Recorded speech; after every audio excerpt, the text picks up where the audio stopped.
నేను ముందు వచ్చినంటా. అసలు ముందెవరు వచ్చినారు నేను చెప్పేదా? చెప్పు. నేను. మరి నీళ్ళెందుకు పట్టుకోలేదు? వచ్చుంటే ఇప్పుడో పట్టుకొని ఉంటాను. నీళ్ళు రావడం లేదా మావా? నీళ్ళు అయిపోయినాయి మావా. ఇంట్లో ఒక్క సుక్కు కూడా నీళ్ళు లేదు మచ్చా. మచ్చా నీళ్ళకపోతా రారా. మా ఇంట్లో ఆల్రెడీ సగం బింది నీళ్ళు అట్నే ఉన్నాయి మావా.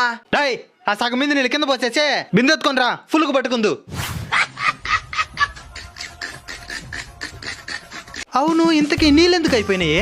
నిన్నెవడో నీళ్లు పట్టుకుని ట్యాప్ సరిగా క్లోజ్ చేయలేదంట. నీళ్ళన్నీ లీక్ అయిపోయినాయి. ఈ రోజు ప్రపంచ నీటి దినోత్సవం కూడా.